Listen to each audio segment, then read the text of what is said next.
What's going on, guys, and welcome to another Doctor Who review. Today I'm going to be reviewing the Ninth Doctor Christopher Ecclestone story, Boomtown. So this is episode 11 of series 1. It is the first episode before the finale, the two-part finale, takes place.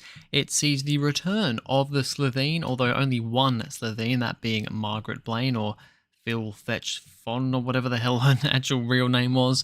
I can't exactly remember that off by heart. I don't have it written down here. But yeah, it is an episode that a lot of people see as a bit more of a fillery episode in the series. It's an episode that I never used to really like that much. I didn't hate it, never really hated it, but I always thought it was one of the weaker stories in the season, probably down there, a bit better than The Long Game, kind of there with The End of the World for me. Yeah, we'll see what I think of it this time after this review. So anyway, let's get started as we always do with the class. Christopher Ecclestone as the Ninth Doctor. He is really good in this story. He takes a leading role. I mean, he's the lead character, but he really is very good in this story. The chemistry between him and the actress Annette Badland, who plays Margaret, the Slitheen, is really good. The chemistry between them is so good in this story. He just has funny moments. The seriousness in his performance. I've said this quite a lot for the Ninth Doctor stories and, Christopher Ecclestone's performance, that he does both of those things, the serious and the funny, really well. And yeah, just all in all, amazing stuff. The dinner scene, especially, which we will talk about a little bit later on, is impeccable by both actors, especially Christopher Ecclestone. Really, really good performance. Nothing bad to say. Billie Piper as Rose Tyler, she's good here as well. Once again, a story that she doesn't have a whole lot to do, in my opinion. We kind of have the whole thing of her and Mickey having a little bit of a falling out here, because she's been off traveling with the Doctor for ages. Mickey's been left on Earth, and there's the whole, dynamic between those two kind of boiling over a bit there. So you've got that going on. Other than that, though, not a whole lot going on with Rose in this story. Billie Piper has a good performance, though. John Barrowman as Jack Harkness, Captain Jack Harkness, of course. Yep. Really good in this one. Of course, he has joined the TARDIS team after the Empty Child Doctor Dances two-parter from last time. He is now on the TARDIS team until the end of this series, at least. And yeah, John Barrowman does a pretty good job. He has a reasonable amount to do here. He's got that kind of the when the Doctor isn't doing the techno-babbly stuff, he does a bit of the techno-babbly stuff. With the surfboard, hoverboard thingy. Is it the Vortex? No, Vortex Manipulator is his thing that he uses to travel around. That's not what that's called. I can't remember what that is called now. But yeah, it is good. He is good. Nothing really else to say there. I will also briefly mention Noel Clarke as Mickey Smith. He's not actually, in here as a cast member, but he is pretty much he's a cast member, obviously. He's not here as a companion, should I say, in the cast list. But yeah, he's in this one a fairly decent amount. He's good. I like the beef that he has with Rose in this story and that whole dynamic blossoming over. It really just rewatching the series makes me realize how screwed over Mickey is in this first series. He's just literally... I feel sorry for the guy, to be completely honest. And the performance is good. He has a lot of funny moments as well, like when he's, when they're all trying to find the Slitheen and everybody's got to go in a different direction and Mickey doesn't really know what to do and he's like, I guess I'll go this way, and then he ends up falling over a mop bucket and has that on his foot. That's hilarious as well. So yeah, all in all, good from the cast. Alright, so now onto some points about this episode. Margaret is the only Slitheen that survived. So at the end of Aliens London World War III, of course, the missile destroyed 10 Downing Street and all the Slitheen inside it. It's mentioned that Margaret had the teleporter thing on her and she used that to get away. So that is how she survived. All the rest have died. She does later mention that there are other members of the Slitheen family out there in the stars. But yeah, basically her planet does not like her anymore. And like the division of her family that went, down to Earth and did all that stuff, they don't really get along anymore. So she's basically on her own now. I do find it a bit strange that she had a teleporter thing, but none of the other Slotheens had a teleporter. Why was she the only one that had that? That kind of makes me feel like, well, how does that work? Why would you not would you not all have one of those things to teleport out of that situation? But yeah, it does at least explain how she survived. Margaret couldn't kill Kathy, so of course Kathy at the start, I think in the pre-credits actually scene, or maybe it might be a little bit. No, it's a little bit later than that. She kills a guy, I think, at the start, and then it's later on that she finds Kathy, and is going to kill her because she finds out kind of what's going on, what her big plan is. But then, after Kathy's talking to her about, oh, she's getting married, she's got a baby on the way, Margaret gets very sympathetic and emotional and cannot kill Kathy, and is almost showing a little bit of, a little bit of good in her. So I thought that was an interesting point to, bring up with the character. And it definitely, elevates to what happens later on. The Doctor messing with Margaret's teleport.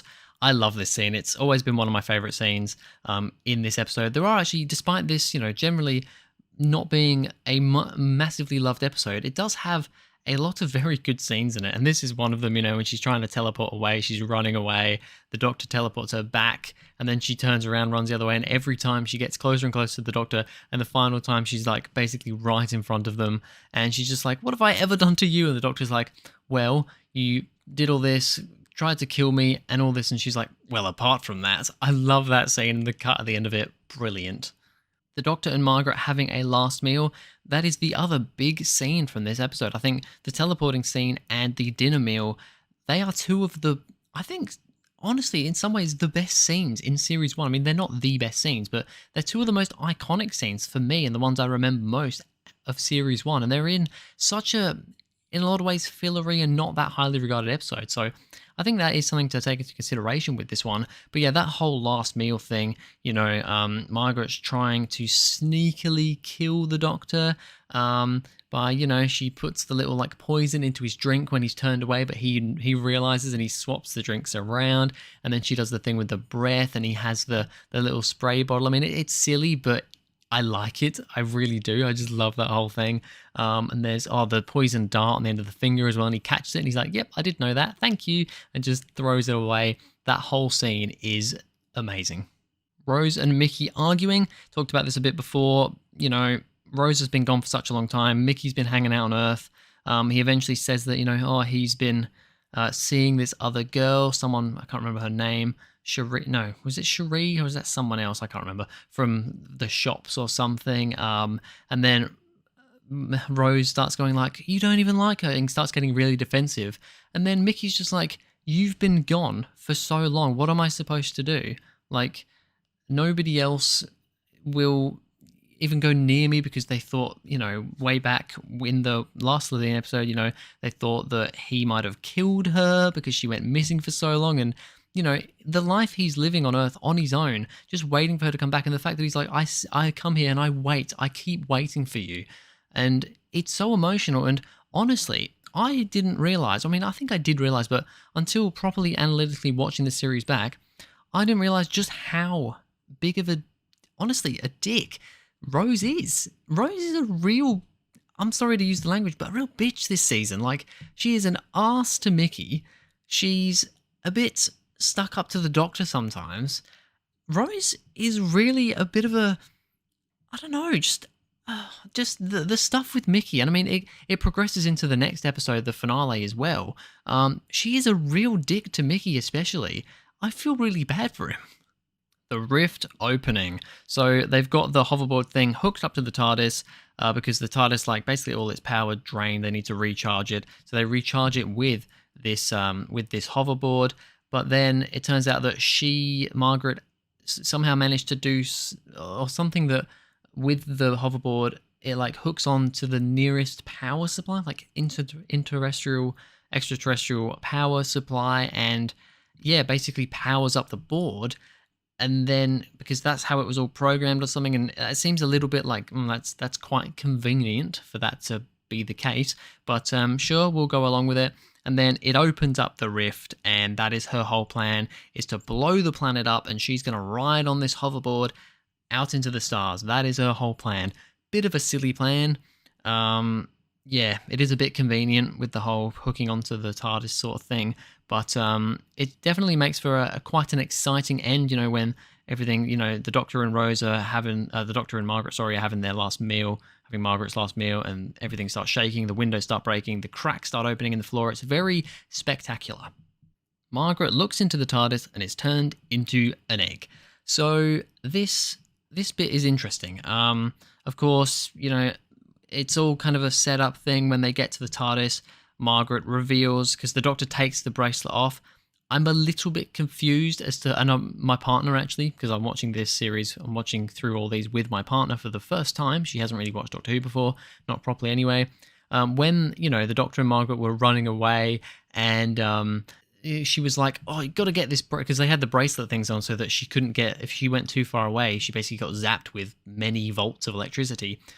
She's like, oh, you've got to take this thing off me. So the Doctor takes the bracelets off her because, don't want to have her get electrocuted just for no reason. But then he holds onto her, holds her hand, and runs with her the whole way back to the TARDIS. So why do you need to take the thing off then? Like, if you're going to hang on to her the whole time, I mean, I guess maybe you'll accidentally let go and she might, but in that case, she's probably going to run off, so you probably want the bracelet on her. Didn't really make much sense to me to take the bracelet off, but then hang on to her the whole time. You should have just left it on. This would have almost all been sorted if you did that. None of this would have happened. But yeah, she basically gets in the TARDIS, she grabs Rose with her Slitheen big old hand, and steps on the board, but then it opens up the TARDIS, and the TARDIS, the life force of the TARDIS, the time vortex, she looks into it, and she gets turned into an egg. Of course, this is mainly to set up the whole Bad Wolf parting of the ways thing with Rose looking into the TARDIS for the next few stories. Spoiler alert, by the way. Yeah, it doesn't really make a whole... I know that it's... The Doctor explains that, when you look into the TARDIS, it does what you want it to do, kind of. It gets into your head and it does what you want it to do.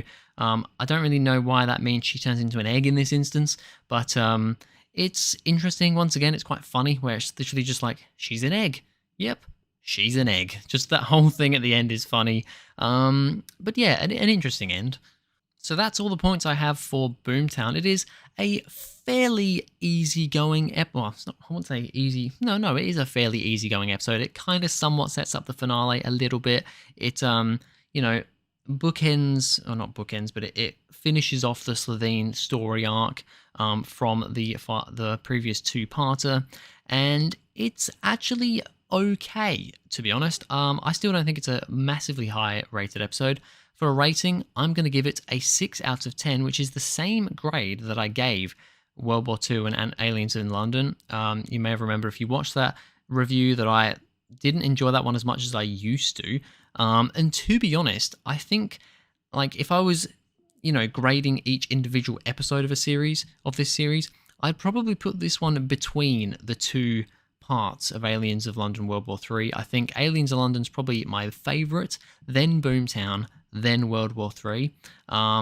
This one doesn't have a whole lot going on in it, but the stuff, the great scenes with the teleporting, with the last meal, the crack and all that sort of stuff, it is exciting stuff. So all in all, I do enjoy this episode. It's a nice little watch, and yeah, a 6 out of 10 for Boomtown. But anyway, that's going to be it for this video, guys. Thank you very much for watching. If you enjoyed, please go ahead, like and subscribe, and I'll see you guys in the next video.